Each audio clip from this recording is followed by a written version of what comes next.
Good afternoon.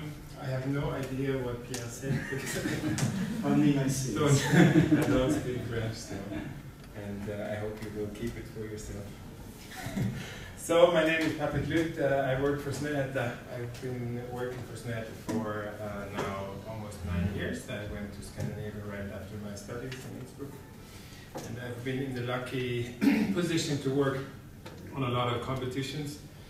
And because of my generic interest in 3D design tools, whatever tools that could be, I was involved in a lot of competitions doing design strategies. And now in the recent years, I've also been involved in realizing some of these projects, and I will be able to tell you a little bit about these processes.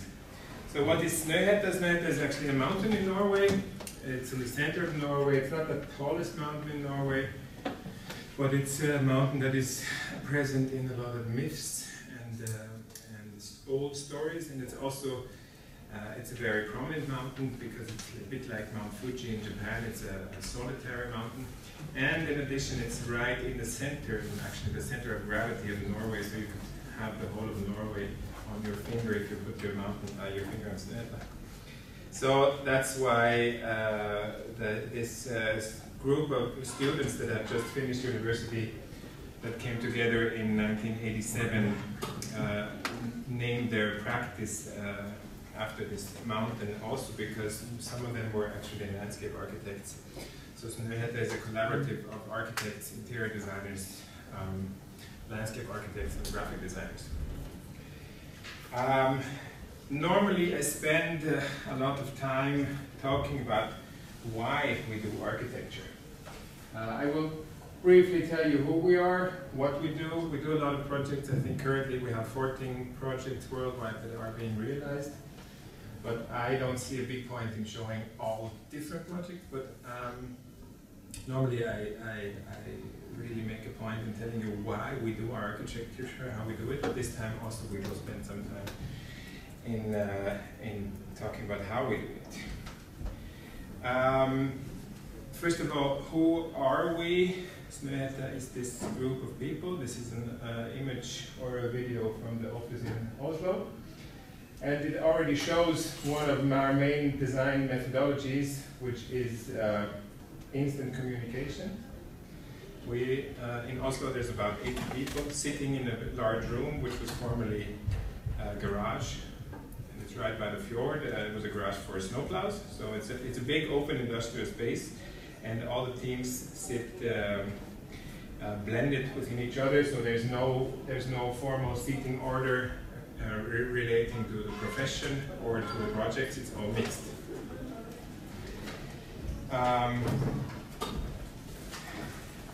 So that's about the people.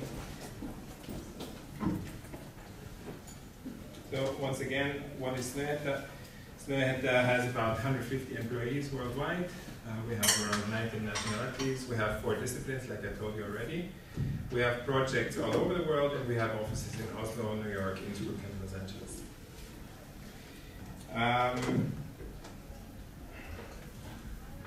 So why is this not working? So, I'm currently leading our little brand office in Innsbruck, which has been established about 3 years ago. We also have an industrial space that we use. It's much smaller than the one in Oslo, but I think it maybe shares some of the similar atmospheres. And we also have a workshop that I find is a very valuable investment in an office. And in the corner behind here, you can't really see it, but here we have our 3D printers. We have a small 3D printer, and we have a CD Z-Corp printer, which already also shows some of our interests into our design strategies.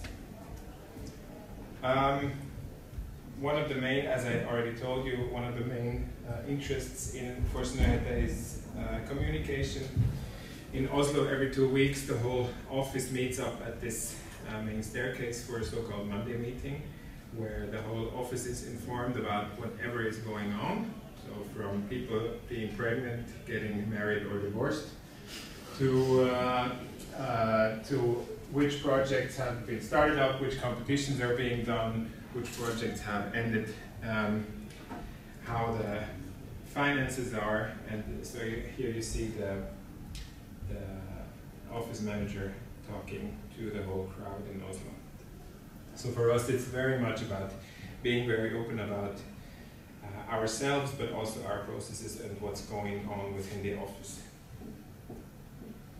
And the last strategy that I think is very important in Oslo is technology. This is our robot, which sits not within the space in Oslo, but really close. And we bought him about 4 years ago, and are since then trying to domesticate him. And it's proving to be a very difficult task to actually make him do what we want him to do. But once in a while we actually manage. So I will talk about this machine a bit closer later, but it's a good indication in what we think is important to do all these different designs that we do. We have this one strategy that we call continuous state of reinvention, where we think of every project as an absolutely unique opportunity to reinvent our way of thinking process, architecture in general, and process how to approach architecture. And in doing so, we need tools to actually materialize these thoughts. And so, in a way, this robot is just is a symbol for wanting to use all the tools available in order for us to have control over our designs. So we are very aware that using digital strategies is essential for our profession. No matter what shape you're trying to design or what your cause for architecture is, but you need to use digital tools, but you need to also use physical models and physical studies in order to communicate what you're actually doing. That's technology. So I'll take you to the first project that probably most of you know. It's the Opera in Oslo. It's by far the most famous project Snohetta has realized. I won't talk very long about this project, but I just want to give you an idea how a conceptual strategy concerning this kind of project works within Snohetta. So in 2000, or in the year 1999, the Norwegian government decided that it was going to mark the change of the millennium by building a cultural building.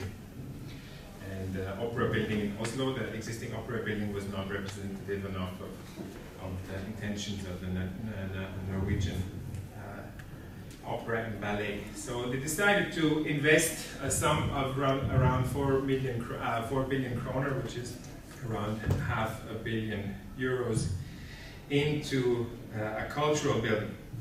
So that was the design task. And for us it was very important to think about the general situation that a country was willing to pay €500 million for a cultural building, for an opera, where the average is about 5% of the population. So for Snohetta it was very clear that we were going to do an opera building, but we were actually going to do much more building where every Norwegian or every visitor would gain from this building. So that's why we actually created this landscape. And by creating the landscape, we also created an opera building.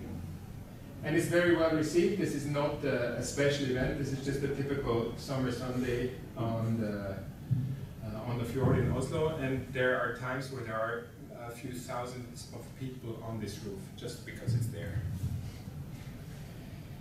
So the roof, obviously, is one of the most important aspects for this building. And I talked to Pierre already earlier. You have an experience with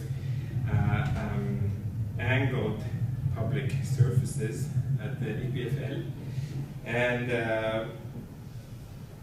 for the opera building, Snohetta, I think, was quite smart in dealing with the authorities in how to actually make this roof accessible. First of all, there's no reason whatsoever that you actually need to go up on the roof. There's no entrance, there's no commercial. There's no restaurant, there's nothing there is up there. So you can always say, well, you don't have to go up there. There's no reason for you to do that. The second point is, I also told Pierre, the Queen, she really likes the building. But the real clue was that it was actually artists who worked on the design of the roof. And by doing that, it turned from architecture into art, and building regulations, they don't apply for art. But why I'm talking about this is, of course, how did we draw this? By hand, in AutoCAD. So we had the artist develop this 1 to 10 scale model. It's huge. The distance between these columns is 8 meters. It's an enormous physical model. And then we digitized it. And then Ibrahim drew every individual of these, I think, 2,400 pieces of marble in AutoCAD. That was in 2002. Probably it could have been done differently. It worked. Again, to point out why did we do these kind of buildings, I think we want to have a special value for the people using these buildings. This is my daughter on the roof. You can be there alone, but you can also be there with 20,000 other people enjoying a concert, which they are doing on the pontoon, which is placed on the fjord. I'll quickly show you another large building, the King Abdulaziz Center for World Culture. It's currently being constructed in the Dahan in Saudi Arabia. It was an invited competition with OMA and all kinds of big offices. We were lucky enough to win this competition. The content of this building is the first cultural center in Saudi Arabia that is not related to religion. So it has the first open library where male and female people can go there together. It has the first cinema. And this was the reason for us to make a very strong symbolic gesture as this building. So really to visualize this break into new era for Saudi Arabia with this building. So many times we use these sections that tell a story, that everything now concerning programming of the building, everything that relates to the past library, and these kind of things, archives. It will come back. Okay. They are buried in the ground. Everything that is representing the present is on your horizon, and everything that is relating to the future is in the building pieces that are actually elevating also from the ground. This was a large-scale model milled with a very high precision aluminum mill. And here I can tell you already that this shaping of these pebbles, even though it may seem quite simple, is quite an intricate process. Especially, so I think there is some expertise in dealing with these kind of geometries that you don't realize if you think it's just some shapes. They were done in Autodesk Maya. So I don't know if you know this software, we use it a lot. It's actually a software that comes from the film industry, and it allows you to work, if you know how to use a program, very rapidly, and you can get a lot of geometry in a fast pace.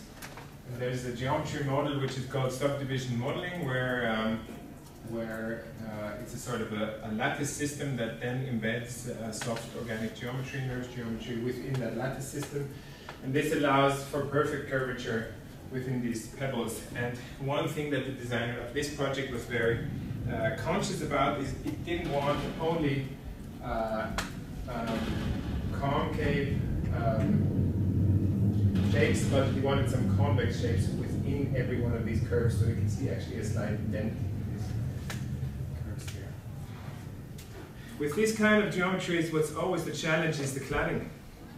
Probably many of you know the building in Graz in Austria, which is this also very organically shaped museum. And there they chose to use a panel system out of acrylic glazing. And if you've been close, then you see that the gaps between the panels, they vary between, I'd say, 10 millimeters and 60. And that was not the way we were going to approach this building, which is actually placed in the desert. So we came up with this idea of using a linear element instead of a two-dimensional element to clad the geometry. So this was the first physical model that illustrated this idea. We used, in German it's called Lueth, so this very soft, thin wire that you use for soldering to wrap these shapes that we produced ourselves in the 3D printer. And it was quite promising, so we spent a lot of hours. We had some students in the office.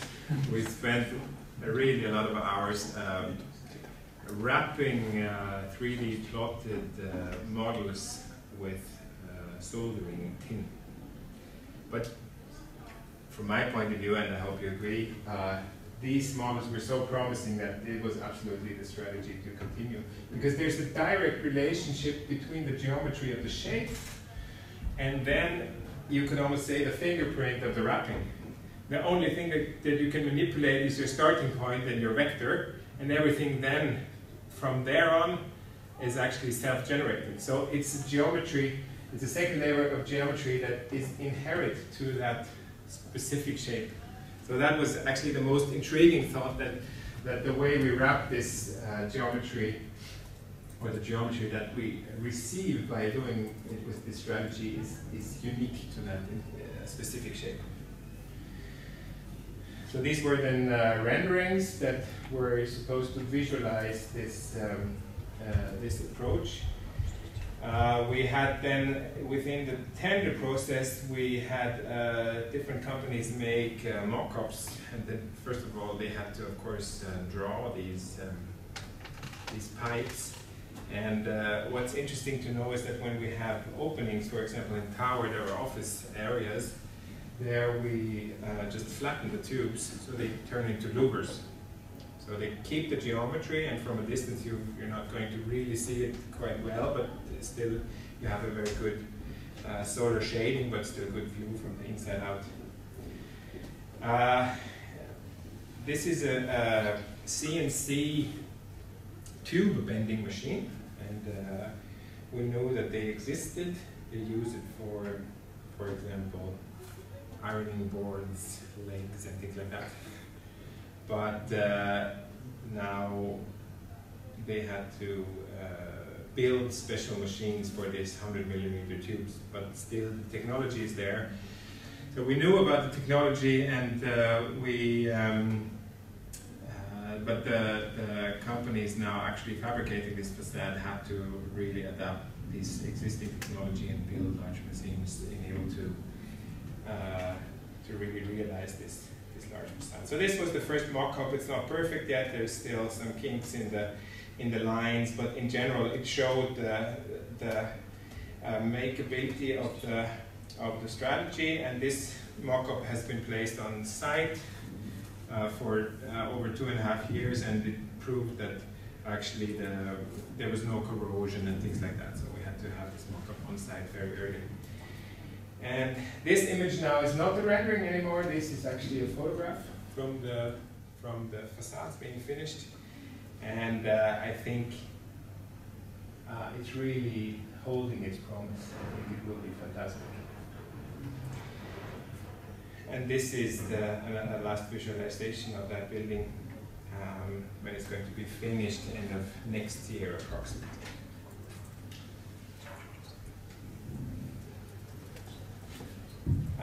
Just a short, before I show you the reindeer pavilion, I show you one last project that we're also realizing, which is a pure landscaping project. It is located in Lund in Sweden. It's this big physical building, which is a radial accelerator. And we were asked to do we won the competition for the landscaping design on this very large plot. I think it's almost 1 kilometer long, this whole plot. And dealing with this very technical building, we thought in one way we want to do a landscape treatment that was playful and that made this, which could be a scary building because they're shooting neutrons at almost light speed of light against each other and things like that.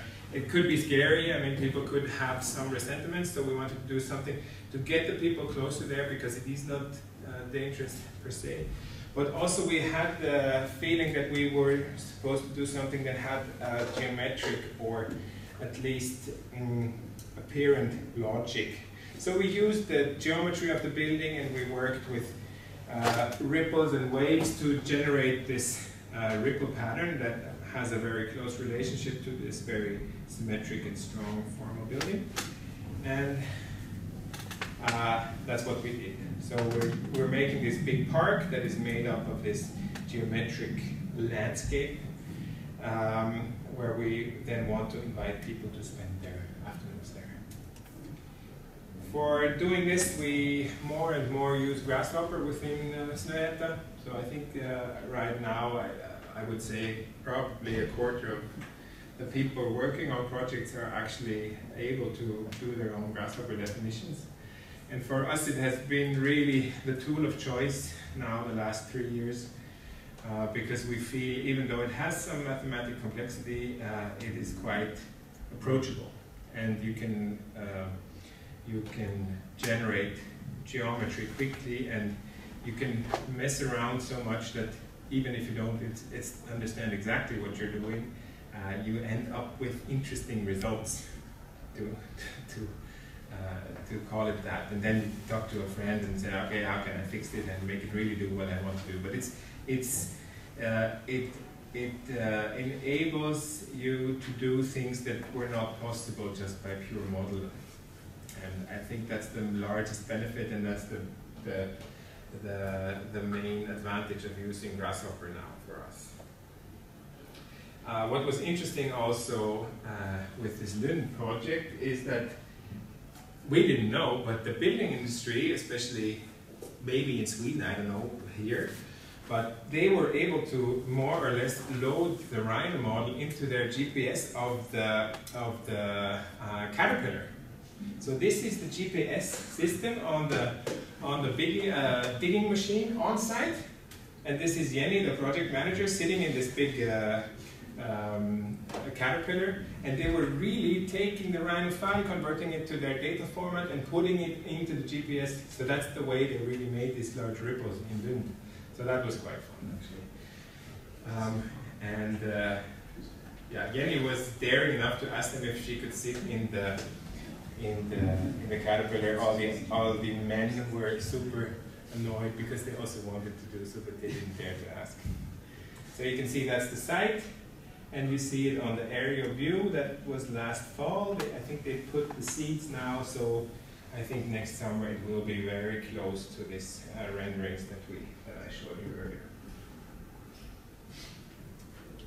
So, Norwegian Reindeer Pavilion. Again, I always need to tell you a little bit why we do our architecture, not only how, because for me it's a very important part of what we do. This is Snohetta. This is this mountain in the center of Norway. Snohetta being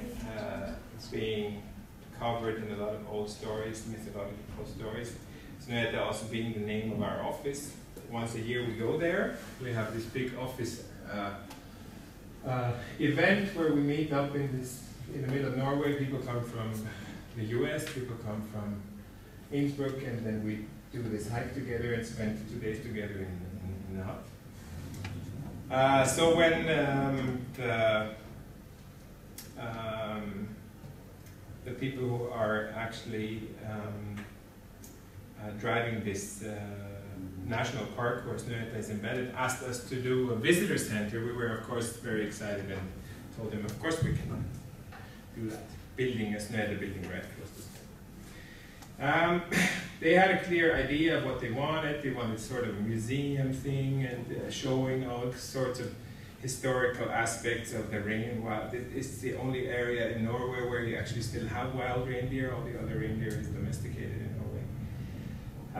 But then we told them, well, we're not sure if what you want to place there is actually the right thing to do in this location, because the thing which is greatest there is the landscape, and maybe you just want people want to build something that makes people appreciate this landscape more. So what you want to do, so we analyzed the core function of this to-be building, which is shelter. This is a typical Norwegian, it's called a gapahuk.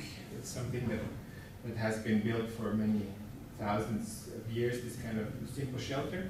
And what you also want is a possibility to warm up, because it's a cold area.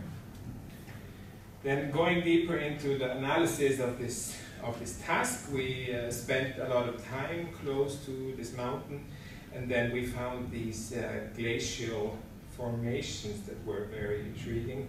I think if you're a person who spends a lot of time in the Alps in Switzerland, you know this kind of a shape that is created by a river running underneath an avalanche.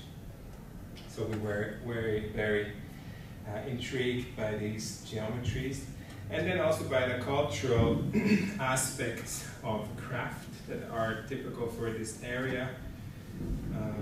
So I think this cup is many hundreds of years old, so you can see that people have always been working with carving in wood. And of course, in Norway, always the tradition of building ships, where already from the Vikings age, there has been a very high tradition in high quality fabrication of wood. And then we look at local architecture, or vernacular architecture, and we try to analyze certain aspects of this architecture. Like on this building, it's mainly the proportion that was inspiring to us, and in a way also the non-context specificness, actually, because the ground is not flat, but the building is. So in a way they just use these stones to make this perfect rectangular shape. So this was the first diagram for this building, using these inspiration, the knowledge of what material we wanted to use, a view to the mountain, prevailing wind, access, and things like that. So this was the generic section for this building. So these were the first 3D models, where again we used Maya to generate these organic shapes. We then very quickly normally move into 3D printing, because it allows us to neutrally communicate what we are drawing on the computer. And this is really an advice that I would like to give you, is if you have the possibility to use a 3D printer, use it not when you're finished with your design, but use it when you're actually developing your design. Because what we find is that you have, many times you have people who are very good at using the computer and generating geometry, but they know exactly, for example, from which angle their project looks good. And when you then sit down with that person at their computer, they will always try to find these angles where they know that the project works well. But if you have a model in your hand, everybody has the same point of view. So then you can hand it around the table and they say, okay, well, maybe we'll have a problem back in this corner. So we have competitions in the office where at the end of the competition we have a series of 30 models on the table. We say that's where we started from, and that's where we ended up with, and this is the evolution of the shape. And what we also do is that we really misuse those 3D prints, because from an economic point of view, I mean, as a student, a 3D plot can cost some money. Okay, maybe this plot probably cost around 100 francs. But in an office, you know, when you have a team of 4 or 5 people working on a project, it's so worth the effort doing a model, drawing on it, maybe even sanding on it, doing another model, taking the geometry with the digitizer, and analyzing this geometry, and that's the way we like to work with these kind of geometries. So then, luckily enough, like I told you already, we have this 7-axis mill in the office. Here you can see it in action.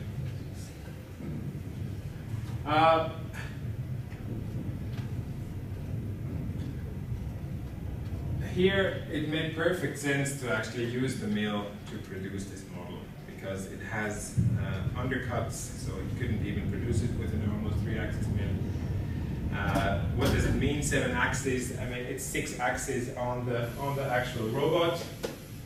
There's 1, 2, 3, 4, 5, 6, I think, and the 7th axis is the table itself. But we find more and more that these machines are so well suited to repetitive tasks or automated processes, but to do, for example, in a car manufacturing process, it's very good if this machine, they can spend a lot of time really optimizing this one process where then this robot lifts the door into the car or something like that. But just for this pavilion, if you don't have enough knowledge, then it will take you 2 weeks, 3 weeks to do the actual CAM programming, and it's just not economic. So we find it very hard to really make use of this very expensive piece of machinery, unfortunately. Because the results, of course, are great. So this was the model that then was presented to the client, and they loved it. And that's when we went a step further to actually go into production. Again, I'd like to tell you that here, for these organic shapes, we use this subdivision modeling in Maya, which allows you to create a perfect surface continuity with a much larger degree of surface complexity than you could do, for example, in Rhino.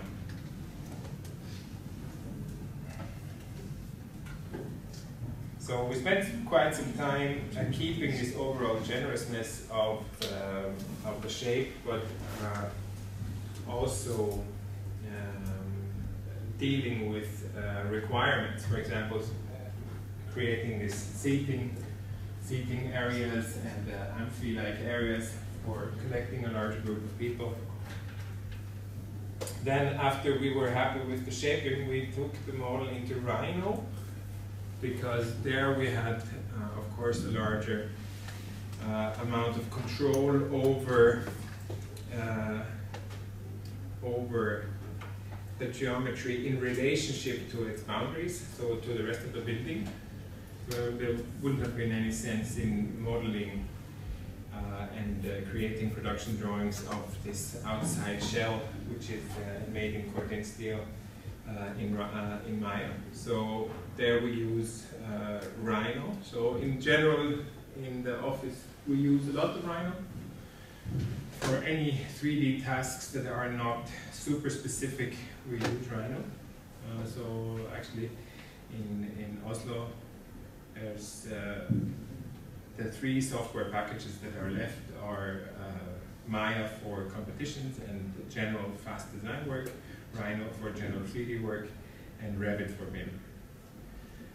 I'm not going to go into this very deeply because I think Pierre and the other people can tell you much better of how to use these software packages. But for this project, then we didn't use any Revit at all because it was so compact and there was so little, there was such a small amount of companies who were actually then depending on this model that we were able to do all the documentation in Rhino. And 2D plans in AutoCAD. So why do you really need 2D plans anymore? It's really something that I find myself questioning, but still currently I find there's no way around it. And for me it's becoming much clearer now that as soon as you have 2 different companies that have a boundary, that have something where they meet, I'm sorry, this word, here, or here, or going from concrete to steel, you need a drawing. You need a detail that is a universal communication tool and where you can clearly define where there's the boundaries of which trade. So we had to do drawings, of course. For the manufacturing of the wood itself, which was done by a boat builder in the west of Norway, who had also been involved in the opera building already. It was, in a way, quite a rough mix of very analog, like you see on this drawing here, where really it's up to, you know, you need one piece of pine wood, 6 meters long, 20 by 20 centimeters, 6 pieces which are 4 meters long, so it's very analog because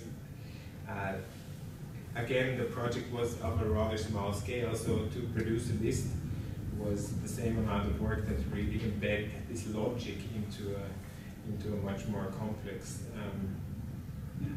software idea. So that's the way they actually made the individual elements. So this is layer, I guess this is layer 1, close to the floor, and there they just sketched up where they would need which pieces, and with the screenshots of the project to illustrate what they're actually doing. And here you can see the big mill that they used for fabricating these shapes. So you can see the layers of wood that they applied one after each other, and then this big mill that is used for shipbuilding that they used for this big milling job.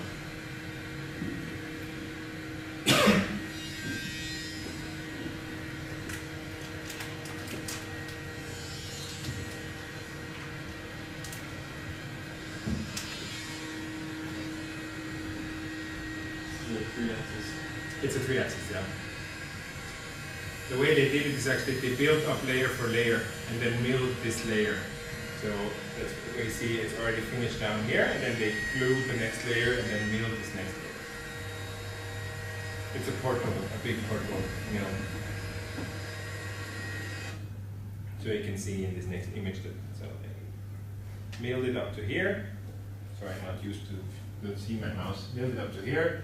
And then they, I think first they, with a saw, they removed most of the material, and then the mill actually only did the last smooth layer.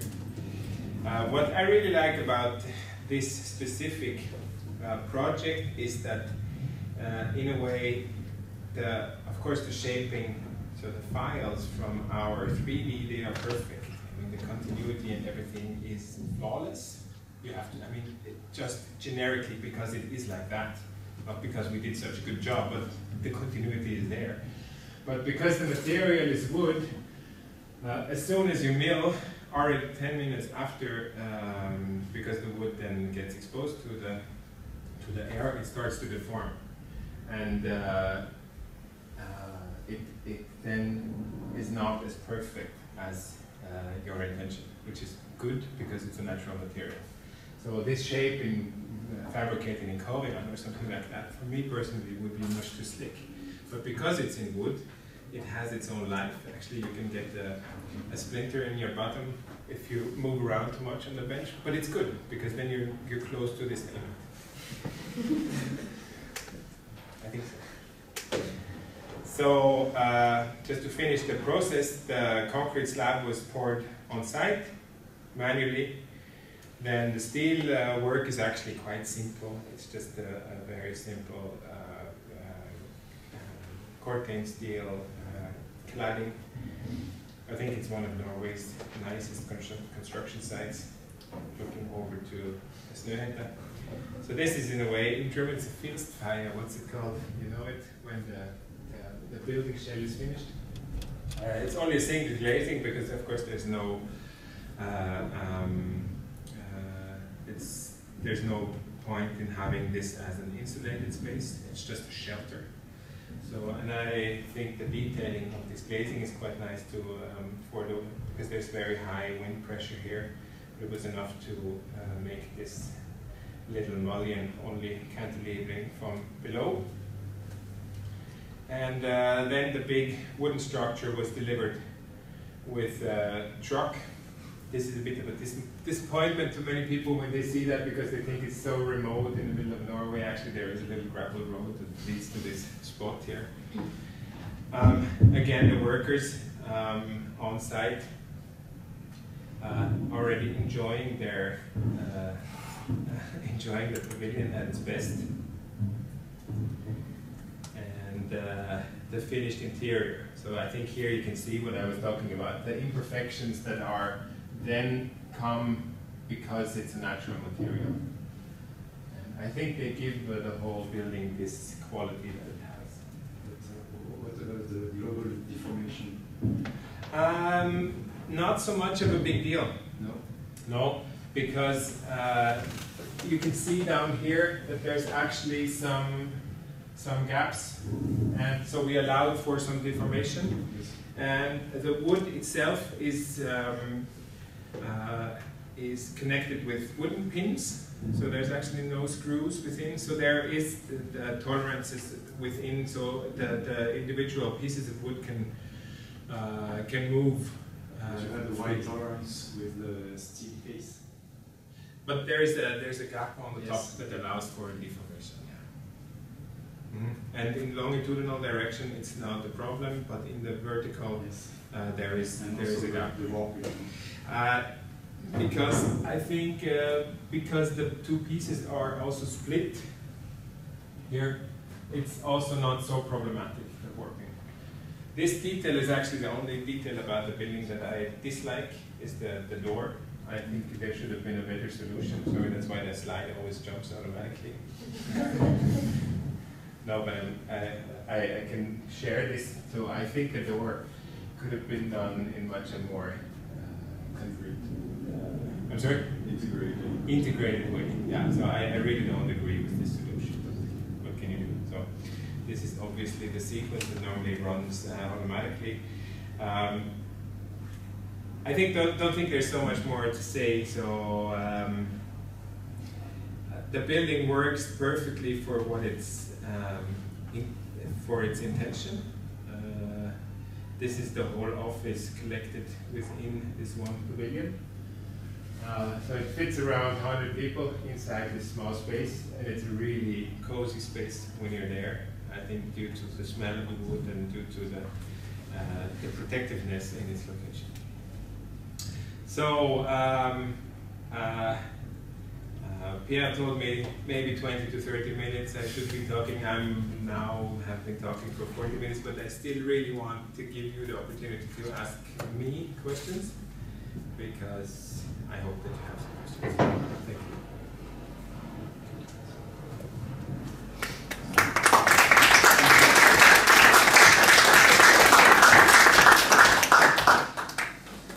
N'hésitez pas à poser des questions en français aussi. Je vais traduire. Projects you work on in Innsbruck compared to the office in Oslo, or they're managed or work through the office or for office?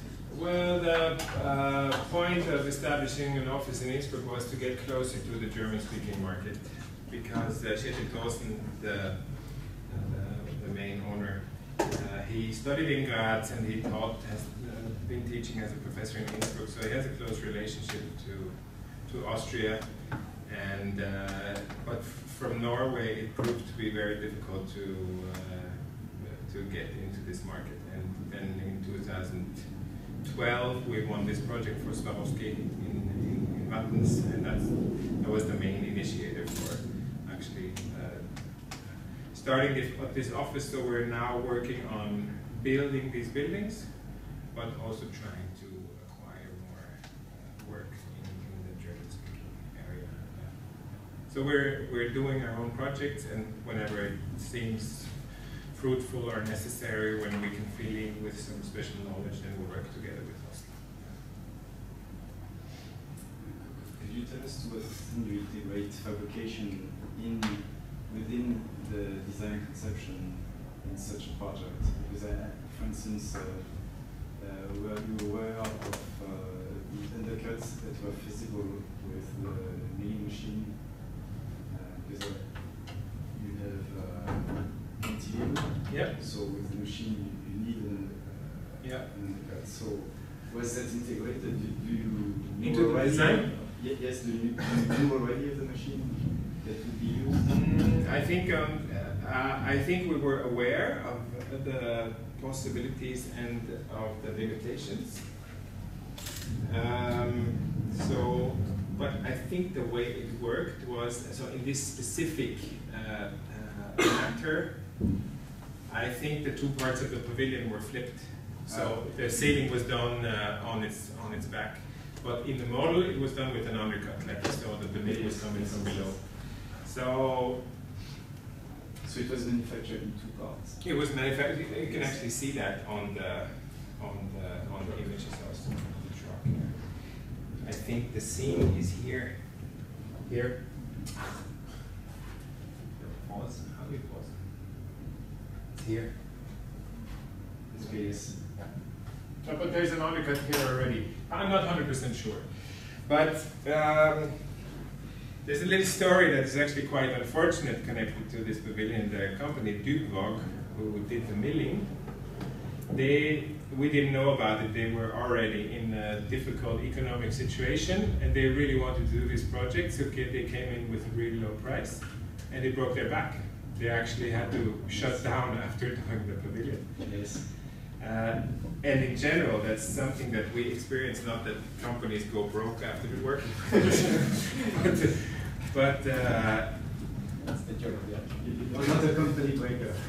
no, I mean, there's a certain amount of loyalty you have to have concerning your client. I mean, I have to be loyal to the client, and if I give something out for tender and a company gives a price, they have to keep the price. It's not my fault. And it's happened now also with the project in Innsbruck that they really didn't understand the complexity. Even though they had a 3D model for tender, they didn't look at it. They just looked at the plans and said, okay, we can do this. And now they are going crazy with having to manufacture our complex geometry. But in this situation, we can supply them with our information, but they are liable for their own processes, but it's very difficult. And what we're experiencing, so that I think it's maybe closer to what you're working on in your faculties, that the information exchange, as soon as we can deliver 3D data to companies and they can deal with it, for us it's fantastic. So for some interior jobs, I have had the experience that actually carpenters, some of them are actually quite flexible and willing to do their own 3D manipulation. So you have a generic build-up and the 3D file, and they do the rest, which is great for us because you save a lot of time with detailing, and especially also describing geometry. Precisely, I do not know the module on Maya that you showed us that apparently was needed in the first stage of the modeling of the building. You showed us a wonderful glossy picture. Yeah. This is the Maya sub-D modeling. Yes. What you mean, yeah. There's also a plugin for Rhino which does similar things. It's called T-splines. So for the students, maybe that's interesting. T-splines, yeah, it has the same logic that it embeds NURBS patches within a lattice of. So you don't manipulate the the organic surface itself, but you actually manipulate a sort of a lattice, a form,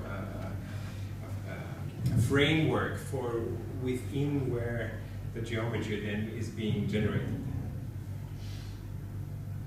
Yeah. So this one is the Maya subdivision model. So you see here, this one is the polygonal shape. So you mean that's control points? Control points, yeah. Okay. These control points, so you actually work on these control points. Yes, okay, and it forms a neighboring area. Yeah. So you don't develop the code you're building in the program? I'm sorry? You don't develop the code, you just do the splines and do directly the program the modeling of the 3D model? Or What do you mean we don't develop the code? because I saw Grasshopper and I was starting to think about it. Yeah, it's a different process. So when do you use what?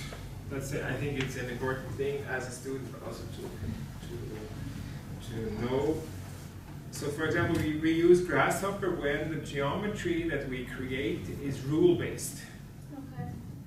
So then, for example, you have I don't know, something, you have a cylindric building and you want to make louvers on this building that relate to the sun angle, for example.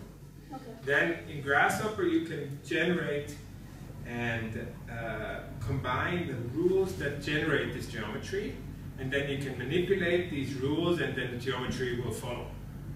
Okay, so you can say every louver is supposed to be as long as every floor to floor or double the height or whatever. And then you can say, okay, because I have 60% opacity glazing, then the opening is supposed to be larger or whatever. But you create these rules and you manipulate them and the geometry follows. For this sort of geometry, it's more about the sculpting process, that we want to have control over the shape and of this more sculptural element. So that's why we use the 3D plot for checking the geometry. That's why we use the mill but there's no rules that actually make up this geometry. That's why we use a software that's really good at sculpting. Yeah. Okay. Yeah.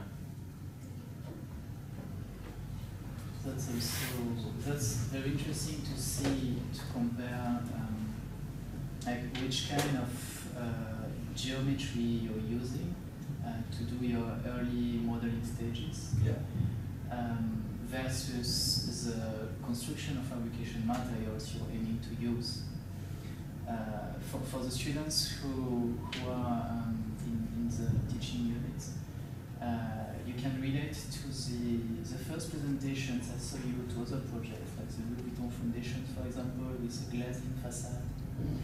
And you have to understand that there is an intricate relation with what are your design goals and what is your design strategy. And for example, if you aim for a glazing facade, your modeling strategy and the type of geometry you will be using will be slightly converging towards the material constraints of using a flat sheet of glass that you need to bend or form, right? So you will use different types of geometries. And in that case, they were using wood as a material, but wood as a volumetric material, like huge rods of wood that they would mill. So the type of geometry they were allowed to use, that they were wanting to use, was also different in this manner because they were dealing with other types of constraints. What an interesting question would be regarding this aspect, did you know from the early stages which kind of construction material you would use for this part? On this project, yes. I think in the beginning the shell was intended to be concrete, like on the first images, but the interior we always wanted to be wood. Definitely. It's out of this conceptual narrative that I told. It's because people are used to sculpting wood, and because you have, I mean, of course in Switzerland you know your mountain huts, you know the Zirbe, the smell of wood, so it has some intricate coziness, and that's what we wanted for this. I think, so this design is definitely informed by the choice of material. And that, I think it relates to your question also. I think the concept and the implications of a choice of material have to be addressed early in the design process because they will have a big influence. May it be the way, the software that you use, or the fabrication strategies, or just also the more generic attributes of a material, but in any case you have to address this material. And if you build a building out of solid concrete, then it will have such large implications on the way you think your whole overall process. I'm very convinced about that. So this, and it's a difficult task because we as architects, we should know so many things, you know. We should know sociology, and we should know about urban design, and we should know about software, and then we should know about fabrication as well, but we're not so good at that, yeah. And so it's really something that I have to find out myself also, is how do we involve companies at an early stage, and then, but without making them feeling stupid, because then you go into tender and then some Polish company which goes in with a low price gets the job.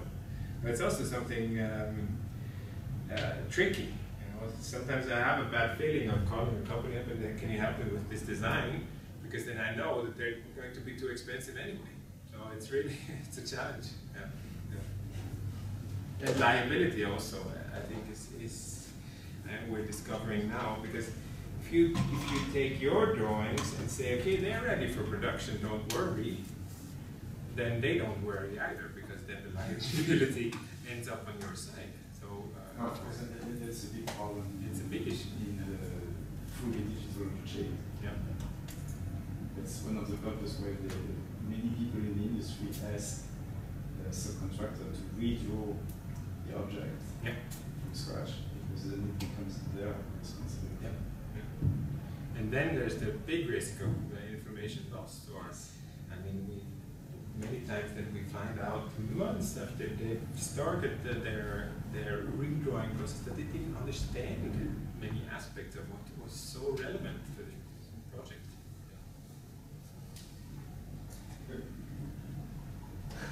This pavilion, it seems like because of its size, that if you had sent the whole office to sand the place on site during the 2 days you're there, it would have been faster and cheaper than that.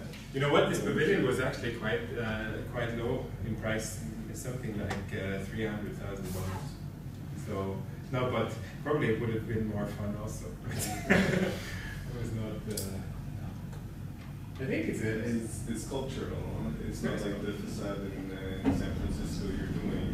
You can feel that there's a grasshopper behind it compared to this one where it's a free form. It's cultural, yeah. I agree.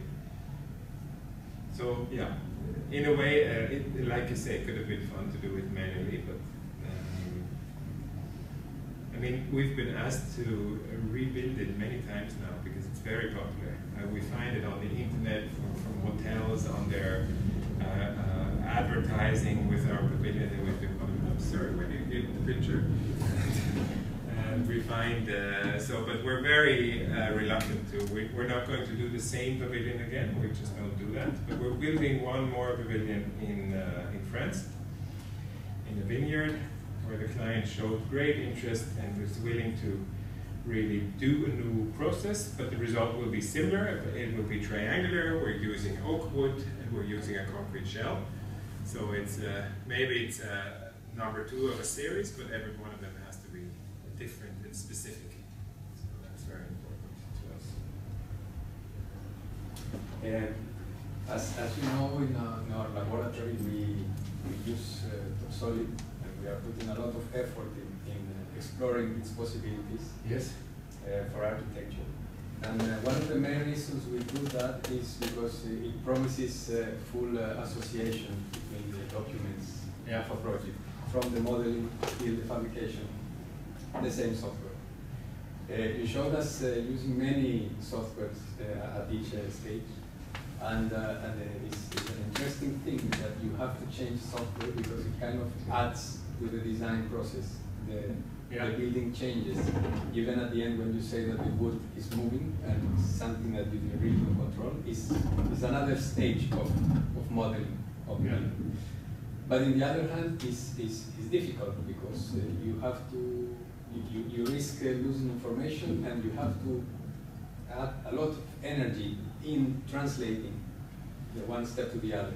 So how do you see these two things in a working office? It's a very, very important question, because the main disadvantage with this strategy is that as long as everything goes smooth, it's okay. You can switch from Rhino to AutoCAD, no problem. But when you change something, it's a nightmare. And when you have to collaborate with consultants that use different packages, then again, even gets more of a nightmare. So on the Aramco project with the very organically shaped buildings, we were working together. So we were actually, it would have been such a good investment to do it with a more intelligent BIM tool. But the way we drew it, because it was so fast, they wanted the building up in 2 years from now, you know. We just started with what we had. So we started drawing in Rhino, people started drawing plans in AutoCAD and Make2D and section tool and thing and back and forth, and it was total chaos. Yeah. And then you send your stuff over to your consultant and they say, oh, everything under control. And then 2 months later you get a structural model and the beams stick out of the facade, 2 meters. Really, 2 meters, yeah. And then they say, went all the way to court. Well, for this stage, it's kind of normal that we're not 100% on yet.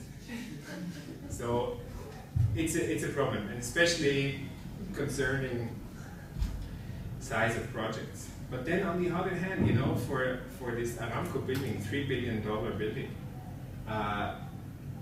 you have a client somewhere in the Middle East who wants this building yesterday, and you have a team of 40 architects. How are you going to train them in top solid to start working on the project? Where they have to think about surface materials and space, and they have to deal with the client and deal with consultants. I don't know how we are going to deal with this challenge. We are training them. Yeah. It's very interesting because this is it's starting to become. I mean, first of all, it was pinpointing some specific regions of the world, like BIM specifications, etc. But right now, it's starting to be much more national concern. Like, for example, I don't know if you're aware of that, but in France, in the next 2 years, every general contractor will have to provide BIM capabilities in order to apply for public projects. It has been a law voted quite recently, and it's little by little. It's like applying to Europe as well. What has been designed during the mid-80s in US was mostly applied in Middle East and then in Asia. Now it's coming back to Europe. Mm-hmm. And nobody knows how to answer this question. It's like, how do you want me to invest so much money in my office to apply on those projects? Because it's obviously a huge cost, like technological integration and transfer, to create office standards and procedures which are available for everybody is such a high investment that it is a big problem. I mean, the one thing that I'm also concerned about is that when you think in Austria and Germany, I feel that you see AutoCAD architecture being built because of the libraries. It's what's being built, and so this, if it's too specific, the software that you hand out to the public, then that's what really influences what's happening in the everyday market. So I think I don't know top solid, and I don't know what it can do and can't. But then, on the one hand, I guess there's the challenge of building up your own library and your own standards, but as soon as somebody tells you what you're supposed to use, then the architecture loses. Mm-hmm. So in Innsbruck, I tell my students not to use Revit or AutoCAD during their studies. But in the office, I'd like to have some people who can do it. That's, the minimum is to train the students to make their own libraries. That's specific. No. This can be done, I think, quite easy. You think so? Yes. Yeah, that would be probably that's a good approach. But I mean, the way offices work in Japan, for instance, an office is more identified by its details than by anything else. And so they have their own, for instance, window details that they worked out with neighboring companies. And project after project, they make it evolve. And so they have the components and then they make it evolve, and that's the signature of the office. This is an interesting approach, but of course, it's for simpler projects and less structural than this one. But for instance,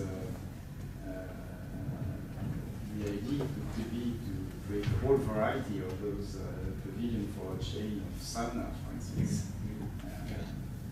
and to have all the technical documents generated automatically. Of course, yes. Of course, That's what we are working at. And maybe we should invite you at the final review to check the work of the students. Yeah, it would be interesting. But because it's really this what we're talking about now. It really, I think it's going to be one of the main questions in the way we practice architecture in the future. Like you say, I wasn't aware that in France it's that obvious already. But we were also talking yesterday that your common structural engineer, or maybe not the structural, but at least the HVAC, his only tool is actually the yellow marker. Yes. So they're still far away from being more 3D. No, that's for sure. And then you end up, what we've been experiencing, we end up doing their job. No, and as you say, 2D drawings remain key issue. Yeah. You have to keep very basic communication. Yes. Even with the students, you realize that the tools you use will end up in the type of project. If they're using a pencil, they might only think in 2D. If they're using a model, they start thinking in 3D. If they're using a computer and they don't know how to use it very well, then it goes back to the 2D dimension thinking. It needs time, and I think there will be no solution to global solution. I mean, you still need a pencil sometimes to do a sketch. You still need a piece of cardboard or a piece of foam to think of a volume. And that's the nice thing of this kind of job, is that you're saying you're concerned by a lot of things, but you're also playing with the different elements. Just, if not, then you're not an architect, you're a draftsman, and then you're just using one. Program.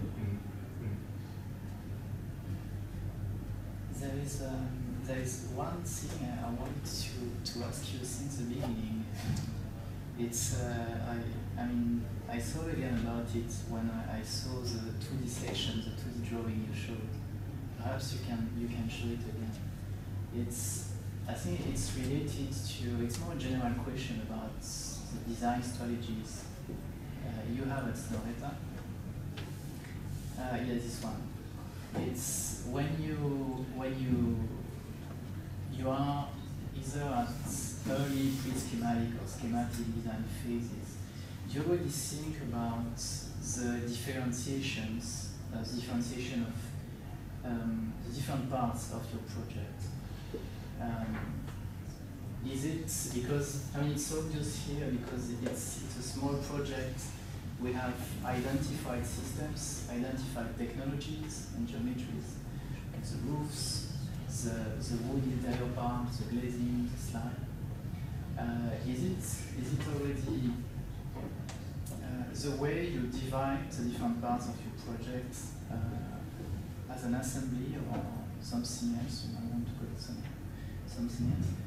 Is it something which for you would be driven by the material you're using, the kind of complexity of the geometry you're using, or the kind of discipline who will work on it? Well, I don't know if I'm 100% sure. In general, we try to use as few materials as possible, but use them to a large extent. So on the opera, it's actually only marble, wood, glass, and aluminum. But the marble appearances. So it can be rough, it can be smooth, it can be ground up. And so I think this is very aware, we're aware of this in our design. Like on this project, it's really only two obvious materials. It's the steel and the wood, and then okay, the glass. And so for this project, yes, we knew right from the beginning it would be the frame that's derived out of this narrative, out of this box that stands in the landscape, and then the filling, which was supposed to be this very comfy and soft material. So I think this section in our heads was there quite early, you know, not so the generic approach. So I think probably this you could have even applied very early in a sort of a big model, no doubt about it.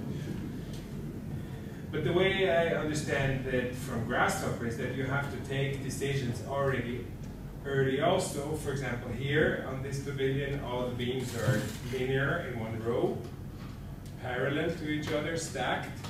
But on the project in France that we're doing, they're actually on their ends. So that would be a change in the rules. Probably it's not a big deal to implement this change, I don't know, but it changes your detailing because you have to allow for movement in different axes and things like that. So then it always, and that's something we experience with Grasshopper always, it's always cool until you reach a certain limit where you break the rule. And then do you go back and change your set of rules or manipulate it until you can make a special case happen? Or do you say, okay, we'll do this manually? But also it's because you wanted to do a second project that was another one off. Yeah, yeah. But the rules changed a bit. Yes, you know? yes, no, okay. But you could have the idea to set up general rules that could produce many different such pavilions. Yeah, but that's not what we want to do. No, okay, yes. So and I think this is one of the important bifurcation between the several systems. Is your building a one-off project, or is it part of a various series? Yeah, I think for us, it's more the point of doing one-offs. Yes. Yeah. But I don't know, you know, I mean, it could also apply to whatever, I don't know, you have a urban settlement strategy where you have 200 houses and they're all based on the same set of rules, but they adapt to their local conditions. It's definitely an interesting way to think about it. And if you could then, you know, just throw in your new conditions, and at the end you get your plans with all the dimensioning. I'll take the course. That's what we are trying, but at a very small scale. Yes, it's just the beginning. So we are working on a bus start for the EPFL. Yes. So questions from the students? Somebody speak English? I was wondering which software you used to use the robot. Do you have someone specialized in photography? We actually, I'm not too sure about it. It was not myself. But I tell you one thing, we were very surprised how stupid the simulation software by KUKA actually is. It doesn't know where its machine is in the world. Yeah, it can tell, it can produce collisions between the milling head and the table. It doesn't even know that it's going to collide. You have to watch it and say, oh, it should actually collide. Yeah. Yes, it is. Stop. But that's, I think it's because it's not made for people fooling around with it. People meaning architects. Yeah. Yeah.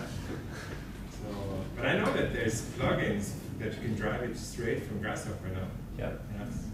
You're doing this here? Yes, we used one next year. Yeah, okay, that must be cool. Yeah. Yeah, we taught the studio past semester. Okay. That. Okay. Yeah. That was, Yeah, so I'm a friend of the plotter. I would like to have a robot, but I know that it would be underused.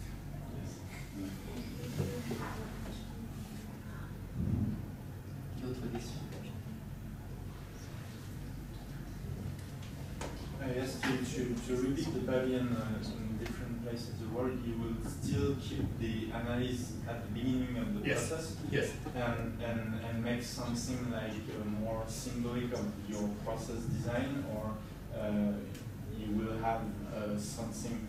It's still complicated to imagine that you will put another similar pavilion in different places of the world, because your analyzer at the beginning was quite strong with the context and everything. So I imagine the next pavilion in France with the wood, the oak wood, and the concrete, and to say, okay, but why it's there? And yeah, you're right. It's a risk. I mean, it's I don't know if I'm allowed to say this, but I think it's where Libeskind also lost his integrity when the other buildings looked like the Jewish Museum in Berlin. And so then you decrease the value of your overall work when you start copying yourself. But I think the one in France, for example, it'll still work, because then the shape is very different of the wood. It's inspired by this, because it's a vineyard. I don't have any images here, I'm sorry, but it's the shape. There's a central column that looks like a really old wine plant. It has these knots, but it also has a sort of a vortex shape that relates to the wine that comes out of the bottle and things like that. So we try to find ideas that we can implement, and I think it's unique enough to make for a good number 2. And so we'll see. Yeah. What about the choice of the materials? You were telling us about the overall choice, but for instance, what made you decide for this particular kind of wood? Is there something in your sense? It's local. Something tactile? It's local. It's this pine wood that is local there, and it's the same wood that is used for houses there. So that was the main driver for using this wood in this location. And are you doing something similar for the vineyard that you do? Yeah. No, but this also the question why we're using wood in France again. No. What was specific to the different kind of woods you were choosing, or for the other materials? Because there is oak trees there. Okay. So.